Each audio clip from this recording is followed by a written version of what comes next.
Hello friends. ಭಾಳಷ್ಟು ಮಂದಿಗೆ laparoscopy tubectomy ಅಂದರೆ ಈಗ ಇಲ್ಲೆಲ್ಲ ಕರೆಂಟ್ ಆಪ್ರೇಷನ್ ಮಕ್ಕಳಾಗ್ಲದು ಕರೆಂಟ್ ಆಪ್ರೇಷನ್ ಮಾಡಿಸ್ಕೊಂಡ್ರೆ ಭಾಳಷ್ಟು ಅವರಿಗೆ ತಪ್ಪು ಆ, ಮಾಹಿತಿಯನ್ನು ಇದೆ.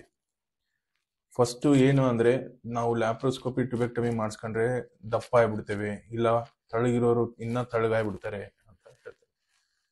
ಲ್ಯಾಪ್ರೋಸ್ಕೋಪಿ ಟ್ಯುಬೆಕ್ಟಮಿಲಿ ನಾವು ಭಾಳ ಏನು ಕೆಮಿಕಲ್ ಆಯಿತು ಇಲ್ಲ ಡ್ರಗ್ಸ್ ಆಯಿತು ಯೂಸ್ ಮಾಡಲ್ಲ.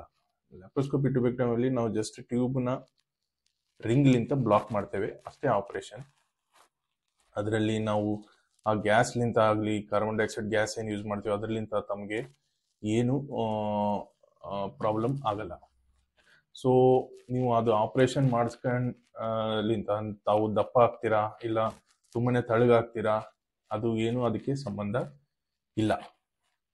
ನೆಕ್ಸ್ಟ್ ಇನ್ನೊಂದು ಲ್ಯಾಪ್ರೋಸ್ಕೋಪಿ ಟ್ಯುಬೆಕ್ಟಮಿ ಮಾಡಿಸ್ಕೊಂಡ ನಂತರ ಅವರಿಗೆ ತಮ್ಮದ ಸೆಕ್ಷುವಲ್ ಡಿಸೈರ್ ಮತ್ತೆ ಅದು ಎಲ್ಲ ಕಡಿಮೆ ಆಗುತ್ತೆ ಅಂತ ಬಹಳಷ್ಟು ಇಲ್ಲಿ ಪೇಷಂಟ್ಸ್ ಬಂದು ಕೇಳ್ತಾರೆ ಡೌಟ್ಸ್ ಮಾಡಿಸ್ಕೊಳಕ್ಕಿಂತ ಮುಂಚೆ. ಸೊ ಅದೂ ತಪ್ಪು ಮಾಹಿತಿ ಇದೆ ಅವರಿಗೆ. ಅದರಲ್ಲಿಂತ ಸೆಕ್ಷುವಲ್ ಡಿಸೈರ್ ಆಗಲಿ ಅದು ಏನು ಕಡಿಮೆ ಆಗಲ್ಲ. ಮತ್ತೆ ಇನ್ನೊಂದು ಅದರಲ್ಲಿಂದ ಹಾರ್ಮೋನ್ ಇಂಬ್ಯಾಲೆನ್ಸ್ ಆಗುತ್ತೆ ಅಂತ ಕೆಲವು ಜನ ಕೇಳ್ತಾರೆ.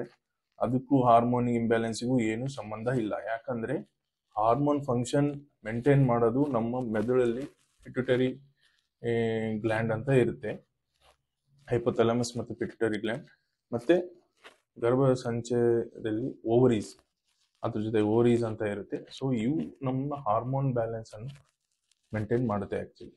ಸೊ ಇದು ಮತ್ತೆ ನಾವು ಲ್ಯಾಪ್ ಟ್ಯುಬೆಕ್ಟಮಿ ಮಾಡೋ ಆಪರೇಷನ್ಗೆ ಏನೂ ಸಂಬಂಧ ಇಲ್ಲ. ಸೊ ಭಾಳಷ್ಟು ಮಂದಿಗೆ ಇದು ಮಾಹಿತಿ ಗೊತ್ತಿಲ್ಲ. ತಾವು ಇದನ್ನೆಲ್ಲ ಫ್ರೆಂಡ್ಸಿಗೆ ಮತ್ತು ಎಸ್ಪೆಷಲಿ ಯಾರು ವಿಲೇಜಸಲ್ಲಿ ಇರ್ತಾರೆ ಅವರಿಗೆ ಸ್ಪ್ರೆಡ್ ಮಾಡಿ, ಅವರಿಗೆ ಇದು ಮಾಹಿತಿ ಗೊತ್ತಾದರೆ ಅವರಿಗೆ ಇದು ಡೌಟ್ಸನ್ನು ಕ್ಲಿಯರ್ ಮಾಡೋಕ್ಕೆ ತುಂಬ ಸುಲಭ. Thank you.